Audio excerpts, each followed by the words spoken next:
them every single day. One of the things that, looking going forward, a lot of our fields right now have lips on them that are about, and when I say lips, that's where the dirt touches the grass. They're anywhere from 4 to 6 inches tall. And so some of the things that we're looking at doing going forward is cutting a lot of that out and bringing in a lot more dirt. What happens on the fields when we get a lot of rain is it creates basically little cavities of water running down, and so it becomes uneven. Allowing us to drag the fields more regularly will allow for absorption of the water at a quicker pace and will prevent a lot of that from occurring.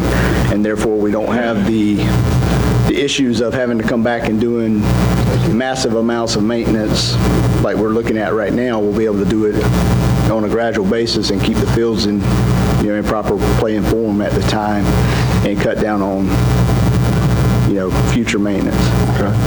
I checked on these, and I would have figured there'd been a bunch of companies offer these, but they don't. Toro's about the only ones who got that. John Deere has one, but I was told not to touch John Deere. So yeah, somebody doesn't like John. So we got a motion and a second to purchase the Sand Pro. Any further discussion on it? Stay on up there for a minute. That's more question. Here, no further discussion on the Sand Pro. I'll call the question. All in favor? All right, so you got that. Now, you're welcome to speak as much as you want. I just want to say, do y'all want to just do some research and bring Can it I back? make a motion? Can I make a motion? I want to make a motion. Can, sure. Yeah, I know. We brought that up before. I say we buy, you need a 61 and a 72. Correct. I say we buy the 61 or the 72 Grasshopper and buy the other one a Skag. And that, Larry, we got a comparison a year or two from now. Okay. By one of each. Before you make your motion, okay. let me ask him this. Test them. That's right. Go ahead. You had the Toro company representative with you about when you brought him up here before. that was before I got here. That was before I came. Okay, I want to say this, that I suggested then, Toro had one of their representatives.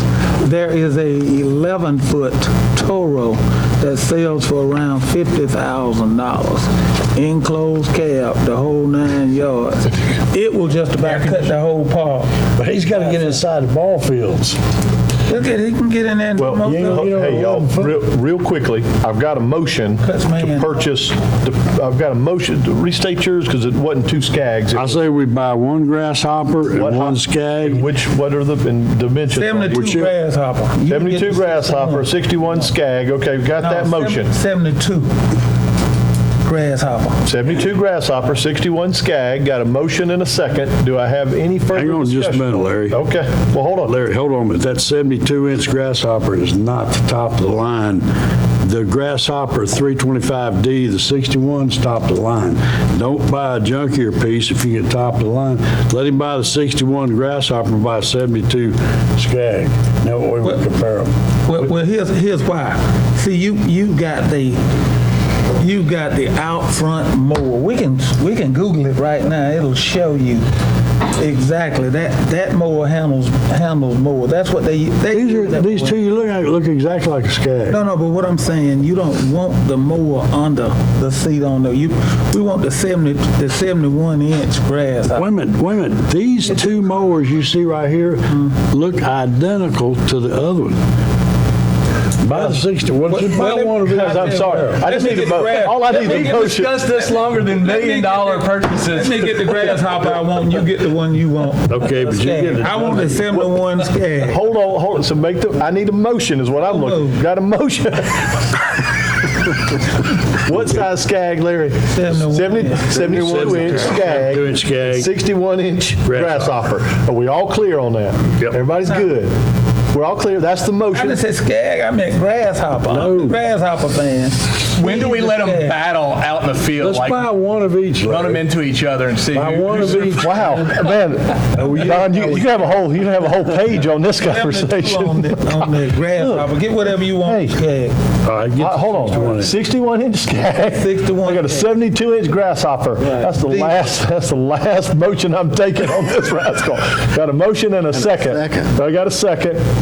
No further discussion. All in favor? Please. Motion's been landed. See you later. All right. Which one gonna be running in 5 That's what years? happens when we get the 3 hours in. When you get them, would you get Larry and John on each of them and have like a tractor pull, like a tug of All war? right, next item on the agenda is Harris Software Agreement, item 12. Let's go on over to item K. County. I don't know if this should be me or Ben. We don't have an agreement signed with Harris. We have paid them. This is for software updates. Ben and I have kicked this back and forth, so I'll let you speak. This is the agreement that was presented to y'all back at the first of the year, or towards the end of last year. The culmination of that presentation was that I think Chairman Tapley and somebody else on the Board of Commission, the sheriff at the time, and some other folks met with Harris. This is the agreement that, it's essentially software upgrades for the county that's provided through a website access for the sheriff's office to update their radio system. The issue I've always had with it is that the way the contract's written is it says that they may provide these things. It doesn't require them to provide anything. And the fee for this agreement is $25,500. As the county manager pointed out, we've been operating under this agreement, I believe, since July 1, 2018, and it ends June 30, 2019, without a executed agreement. So I think So your legal recommendation is that we need to approve the agreement? and work on fixing it between now and June 30, Okay. or improving it between now and June 30. All right. Any questions for Ben or for county manager on this? Have they actually done any software upgrades since then, I wonder? That I don't know. Is anybody, no one's here from Harris. Okay. I'll make a motion that we, Got a motion to approve? Yep. Got a motion to approve the agreement with Harris. Do I have a second? I'll second. Okay. County Commissioner Rowland is seconded. Any discussion? At one point, we were negotiating to about repair and replacement. Do you remember if they ever agreed to that as far as? They had come down on the price on that, but, and glad to talk about that, but this is specifically for the software alone right now. So in essence, a time. I'm good. Got a motion and a second to approve this agreement. No further discussion. I'll call the question. All in favor? All right. If we'll execute, do I need to sign anything? Do I need? We'll get it to you. Okay. All right. Next item on the agenda, property maintenance ordinance. This was tabled at the last meeting, and Commissioner Rowland spent a great deal of time, and we got back together. If you'll look at page 3 of the ordinance, we added language about campers, hunting cabins, and recreation cabins would be excluded from the property maintenance requirements. On page 3, we changed the heated water to mean water which has been heated sufficiently to ensure a temperature to produce a continual supply at a preset temperature at the outlets. Did away with 120 degrees. Page 7, under section 3838, language was changed and added to being clearly visible from the road. Same page, same section. Originally, it was 150 feet, that it was changed to 50 feet. and, which section was that in? 3838C. C? 38, yes.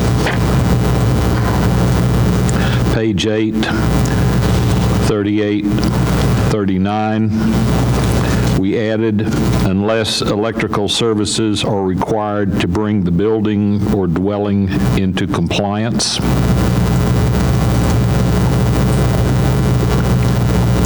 Page 17, section 6. Language was changed to excessive uncleanliness as determined by the code enforcement officer. And the final item, which has not been changed but for discussion, is on page 4 of the existing ordinance, not a new ordinance, on building standards. That was reported as being new. It's not. Section 5-84A. It was unclear whether skirting or foundations were required for mobile homes.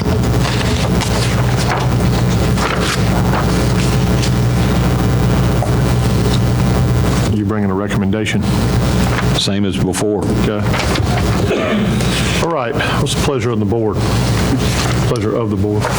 I'd just like to ask one question on Sure. Commissioner Rowland on that, on the page 3, where you excluded campers, hunting cabins, recreational cabins. Is there a reason why? Because a lot of times they've got these hunting camps out there, and then when the owner clears the property, you can't see them at all. And then all of a sudden, they got junk trailers, everything sitting back here that's abandoned.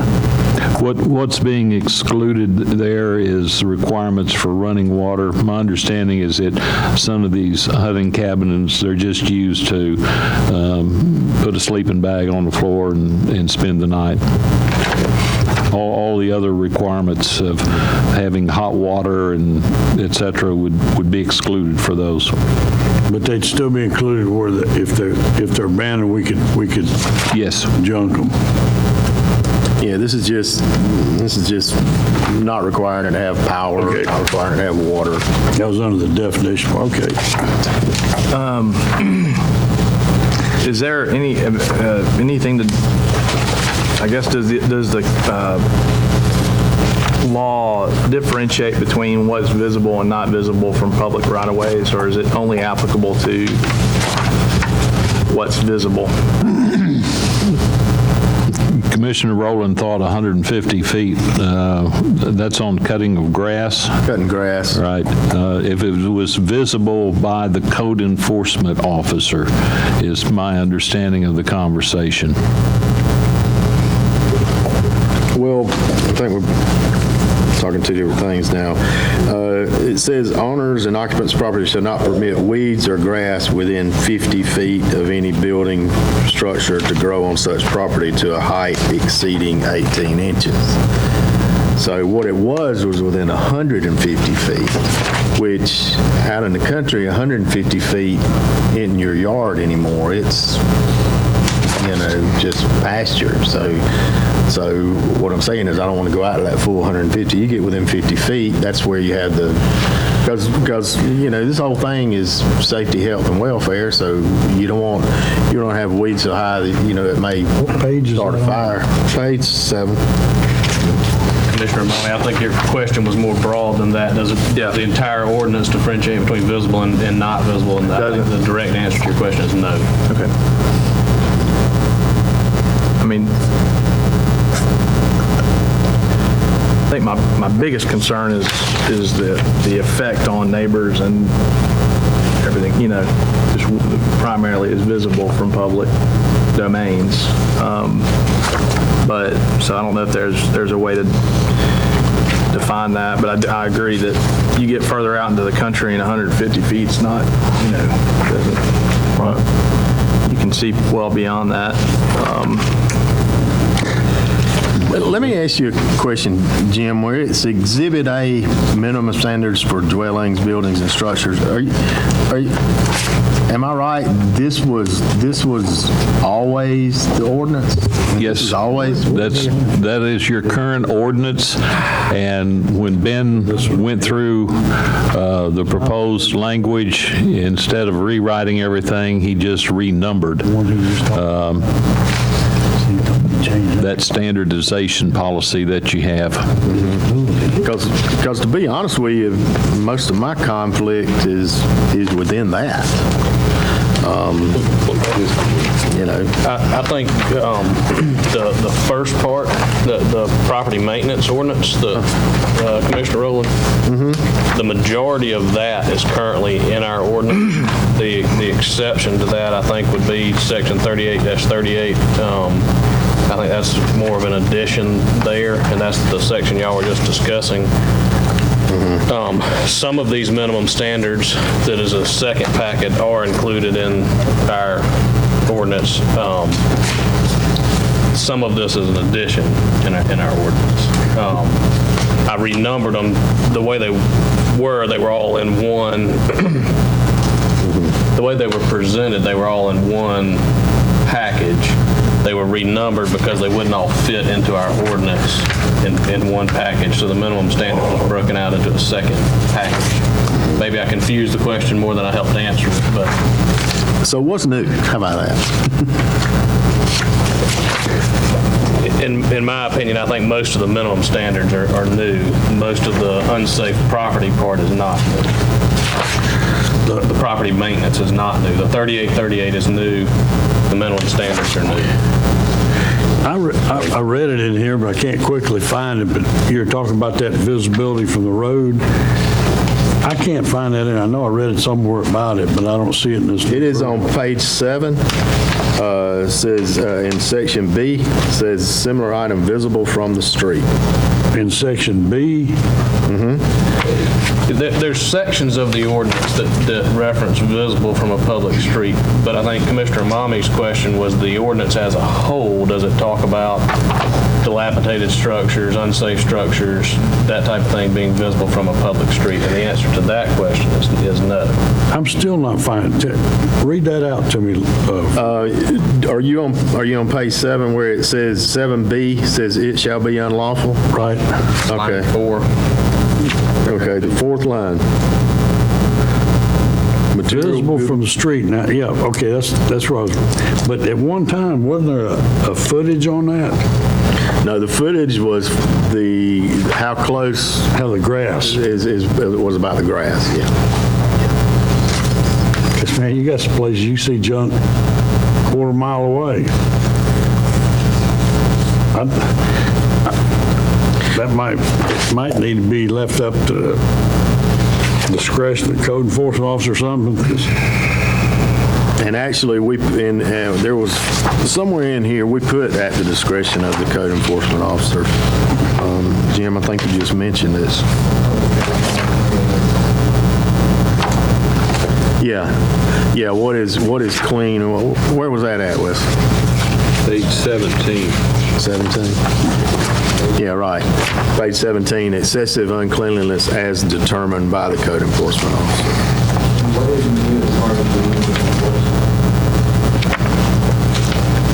In this code, the new part. Not recognized by the chair. What do we need? You made a point that he wasn't recognized by the chair to speak. Who, Jim? No, Wes. Oh, Wesley, yeah, absolutely. Wesley, if you'd like to speak, come on up.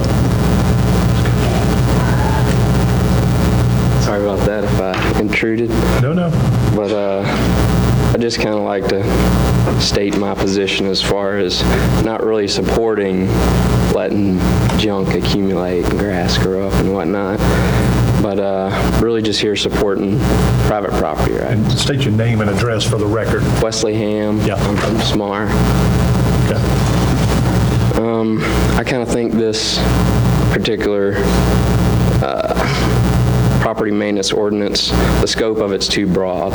You know, any property owner out there now could be affected, including the county itself. I would also like to point out that, you know, if you aren't able to afford compliance, you can essentially lose the rights to your property, as far as I read it, through the county, through the tax commissioner, paying for the disposal of whatever's on the property, and then assessing that to your taxes if you can't afford to pay it. Essentially, based on my readings just this morning, you can lose your property that way. Did you read it that way? That was where my question of means of enforcement comes from. Well, he Go was. ahead and address Yeah, let's go ahead and let Ben address that particular concern, if you will. So the Georgia law provides for unsafe building property maintenance code section. And the the Georgia code is essentially copied into this ordinance for that unsafe property maintenance ordinance. There's a procedure under the property maintenance ordinance whereby if the code enforcement officer or upon complaints of a certain number of individuals in the county, a property is deemed to be unsafe by the code enforcement officer, then the county can authorize an action in the Monroe County Magistrate Court. You have a hearing, the evidence is presented, and then the judge would make a determination as to whether the property is in fact unsafe or unfit.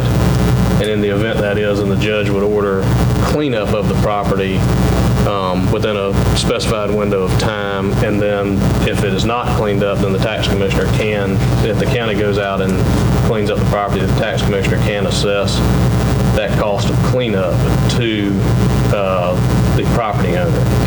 Now, that part of that ordinance is already in Monroe County's ordinance. Would that be assessed to it, or would that be a lien against it?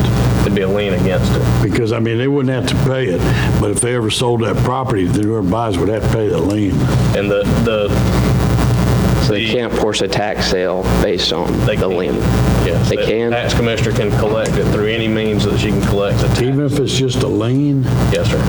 Tax lien is the same as That means of enforcement is not in question. That's already in place. Yes, sir. That part is Learned already in something new on there. that today. And if the board will remember, and for the public's knowledge, we've done that on several properties. Most of them are cleaned up without. I don't think the county has been involved in any yet, have they? No. Yeah, so So Wesley, were you done with your? Well, and so that kind of brings me to another point is if there certainly is a problem, there's already an avenue to achieve what you're going at with this from my point of view. It may not be slow and cumbersome, but it doesn't really impede on private property rights as much as some of this legislation does. How would that be? As far as what avenue is possible? Right. Through the existing standards that aren't quite as extreme as 50 feet from your house, the grass has to be mowed, and it can't get a certain height. But as far as like junk vehicles and trash, you know, like being piled up in the front, you know, So- visibly, I mean, what? There's health standards in the current, is there or is there not health standards? There is. The section of the 3838 that I keep referencing, that's a new section. Our ordinance doesn't address that. Right, so there's nothing, The only enforcement we have is issues. And forgive me, but I got this at approximately 7:30 this morning, so it's not like got what, I've this had... document? Yeah. I haven't had a chance to review this, and everyone that I've talked to has no knowledge of it.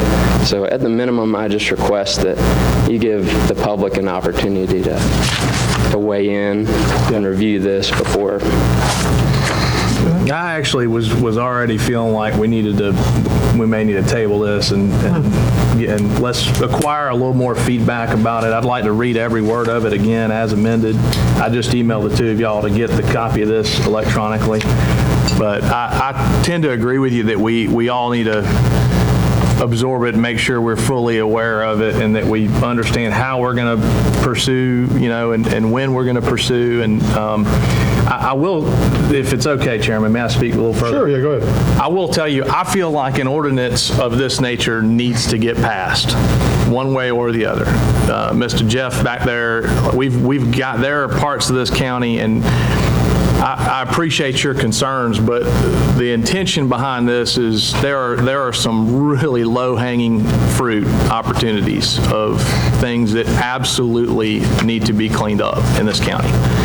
And we need, I think the board generally typically, you know, agrees that that's something that needs to happen. Now, the exact mechanism for it, you know, Basically, all this is the same. you know, we may need to come to an agreement on, but again, as I mentioned in a public comment, laws are the intersection between your rights and mine, right? And so we're kind of the objects of wrath right now publicly because, you know, it appears as if we're attacking property owners' rights, but the reality is there's a lot of people that may not feel like getting into an internet fight that are contacting us saying, guys, you know, this is most municipalities in the state of Georgia have something like this, where their code enforcement officer has a protocol, and we have a mechanism for dealing with issues that most people feel like are obvious, an obvious need for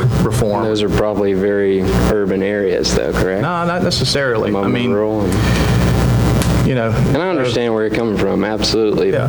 In a lot of instances, all it really takes is go by and ask your neighbor to clean up, or It don't work that way here. not all of them, no. Unfortunately, absolutely, but some cases it Have you does. met most of the Monroe Countyans I know? The reason why this is happening is because it's been tried. The nice way, Mr. Jeff is about as nice, the first time he comes out to see you, you'll not meet a nicer guy. Right, Mr. Jeff? Correct, sir. But by the third and fourth time, and here's where I get upset, is that, we're all paying for him to have to follow up, and at some point, to go there 4 times, if Daddy says, stop it or you're getting a whooping, but then I keep doing that 10 times and I don't ever deliver the whooping, I'm sorry to say, but that threat doesn't really stand up anymore, right? So, Well, sometimes the whooping doesn't change anything either. but guess what? Take it. We've got a way to make it all go through at this point. Is where we're headed with it. So. At this time, what's the pleasure Before of we the take board? this Motion, thing, we table it until, Hold on. okay. So it's a non-debatable motion, so we got a motion to table. Do I have a second? Second. Got a second. There's no discussion on that? Okay, gotcha. So all in favor of tabling this? Any opposed to tabling? Okay, so 4-1. Motion's tabled for now. So we'll Appreciate you. keep Thank working you all on very it. much. More information. All right. And get our cards, and if you have suggestions for edits or thoughts about what makes this more, please, by all means. Well, I think I'll bring up something that he brought up. Nobody knows what's in the code. Can we put this document out on the website? Or Absolutely. the current draft of it? Well, hold on. Get the word out on it? So here's what Ben's talking about doing. Ben's going to provide this document with the highlights of what is added on top of what's in the Georgia code for the state. I'm sorry, in our current code that follows state law. Very little bit of this is new. All right, so But so much of this, we post that and have folks have more time and we get more public input, and for folks to be more aware of what we're trying to enforce here. That being said, right now we've tabled it until we do so. We can just get that on our website where everybody can look at it. All right, let's keep on moving. Thank you. Thank you, Wesley. Appreciate you coming and giving your input. Next item on the agenda is the Public Facilities Authority appointments. Ben, do you want to explain this, and then we'll take the action on them? The Public Facilities Authority is an authority of Monroe County that was created by the legislature sometime back, and what this facility has been used for in the past is for the purposes of issuing bonds for construction projects related to SPLOST. Historically, the members of this board have always been the members of the Public Facilities Authority. The Public Facilities Authority just has more flexibility with what powers it has and what it can do as far as bond issuance and different things. Mr. Hedges has helped me with scheduling a work session for April 16th, where I've asked Jim Woodward, who will help us with the SPLOST bonds, to come down and explain all the powers and authorities, the power and authority of the authority, and how the bond issue will go. Because I believe this will be the first time we've done this for 4 out of the 5 of y'all. What time's that? Going to be at 8 o'clock in the morning Okay, that'll be all right. to work session. So what we're asking now for y'all to do is to approve the second page of that tab, which is the resolution that appoints each one of you to the Public Facilities Authority. I'll motion. Got a motion from Commissioner Mommy to approve the resolution of the Board of Commissioners. Got a second from Commissioner Evans. Any discussion on this? Does the motion need to include my ability to sign? It's all included in the Okay, got it. resolution. Perfect. All right, so we got a motion and a second. Any discussion? Hearing none, I'll call the question. All in favor? All right, that motion, that is passed. Next item on the agenda is the Watkins and Associates contract. County Manager, would you? This is associated with the full year 2019 resurfacing projects. There was Stokes Road, Cofer Road, Pine Grove Church Road, Collier Road, and Cricket Run. Law changed where all of this has to go out to bid, and to ensure we get apples-to-apple comparison, we bring in an engineering firm. They will provide general administrative engineering and design. They will prepare construction drawings, specifications, and all the contract documents. They will submit these for review to the board. They will assist in the advertising for construction bids. They will hold bid opening ceremonies in this office. They will provide construction review, and with us today is Sean in the back from Watkins and Associates. There is a preliminary estimate for this work. It totals up a little over $1.1 million. You'll be reminded that our splosh, our LMIG funds and our match is only going to be about $1 million. Now, the difference, I'm told, from what was estimated in the LMIG application to an engineer's current estimate is that, sorry that Junior left earlier, is that there's been significant more deterioration of the roads that we had identified for resurfacing. So my request today is for, and recommendation is for the Monroe County Board of Commissioners to appoint the engineering contract to Watkins and Associates for a lump sum fee of $14,400 that will cover all 5 LMIG projects.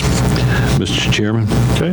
Y'all have heard the recommendation from County Manager Hedges. What's the pleasure of the board? Who's Sean with? Watkins and Okay, Associates. okay, I'm getting the wrong one mixed up. Do I have a motion? I'd make a motion that we go with Watkins and Associates, but I believe the roads we've got need to let him take another look at them. Which road? Because there's some other roads worse than that now. Main thoroughfare. But hold on. I don't think we can. We're just making a motion. I mean, all we're doing is getting Watkins Associates. This was what was recommended. Correct? Well, but I think it's for these specific roads. Sean, if you want to come up, you can. Is What that I in your understand, you district? submitted several roads to DOT for your LMIG project. Yeah, these are for LMIG, so. You can change which roads you work on, you just have to update that list Okay. with the DOT once the project's finished. So you have flexibility if you want to adjust roads, Okay. but you may only have about $1 million to spend. I think 960 or something was what your LMIG monies were with your commitment. So if you go over that, we'll just have to look at either shortening some of the road length